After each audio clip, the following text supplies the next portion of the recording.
আমি আপনাদের অবদান, আপনাদের যে ভাইরা যারা চলে গেছেন তাদের অবদান, যারা আহত হয়েছেন, পঙ্গু হয়েছে, তাদের অবদান আমরা যেন চিরকাল স্মরণ রাখি। আমার খুব দুঃখ হয় যখন দেখি যে আমাদের আহত ভাইয়েরা তারা বলছে যে আমরা কোনো সহযোগিতা পাচ্ছি না। কই এই সরকার কেন এখন পর্যন্ত তাদের সেই ব্যবস্থা করেনি? আমরা এই যে দেখুন 142 জন ছাত্রদের একটা তালিকা আছে এখানে। আমি জিজ্ঞেস করছিলাম এখন যে এদের নামগুলো এখন পর্যন্ত গেজেটেড হয়েছে কিনা, তারা বলল যে না, হয়নি। তাহলে কার নাম গেজেট করছে? যারা প্রাণ দিয়েছে তাদের নাম যদি গেজেটভুক্ত হয় তাহলে কার নাম দিয়েছে?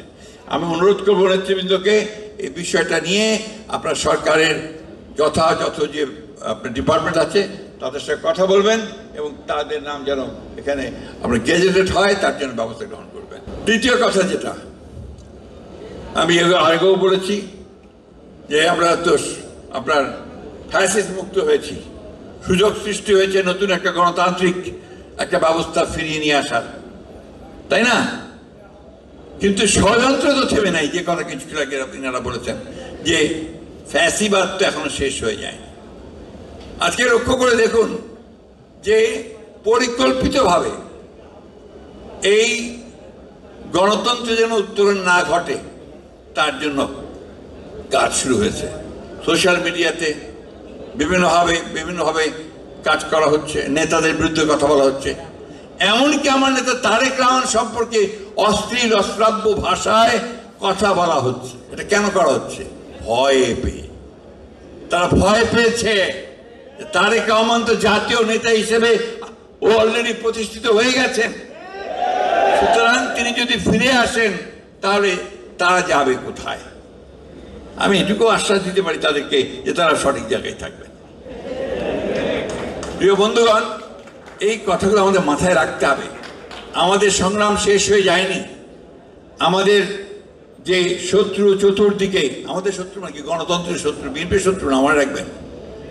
BNP is democracy, BNP is freedom, BNP হচ্ছে উন্নয়ন, ডেভেলপমেন্ট। এই কথা মাথায় রাখবেন।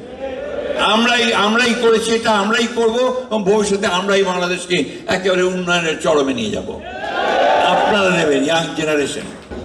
এদের কোনো পাতা ফাঁদে আমরা পা দেব না। এরা ফাঁদ পাচ্ছে আমাদেরকে,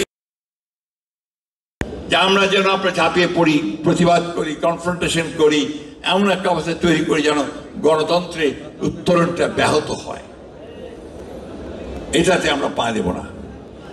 আমরা অত্যন্ত ধৈর্যের সঙ্গে, সহনশীলতার সঙ্গে, শান্তির সঙ্গে আমরা আমাদের নেতার যে নির্দেশিত পথ, আমাদের নেত্রীর নির্দেশিত পথ, সেই পথ ধরে আমরা গণতন্ত্রের দিকে এগিয়ে যাব। কিন্তু এই দেশের মানুষ তারা বরাবরই সংগ্রাম করেছে, লড়াই করেছে, তারা তাদের যেটা দাবি সে দাবিকে আদায় করে নিয়েছে।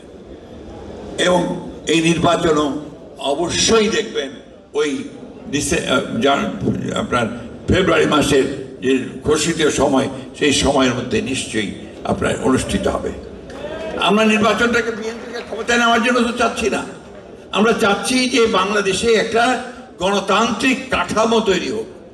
আমরা চাচ্ছি মানুষ তার প্রতিনিধি নির্বাচিত করুক এবং তার জন্য সংস্কারের প্রতিটি ক্ষেত্রে আমরা কিন্তু প্রায় একমত হয়েছি।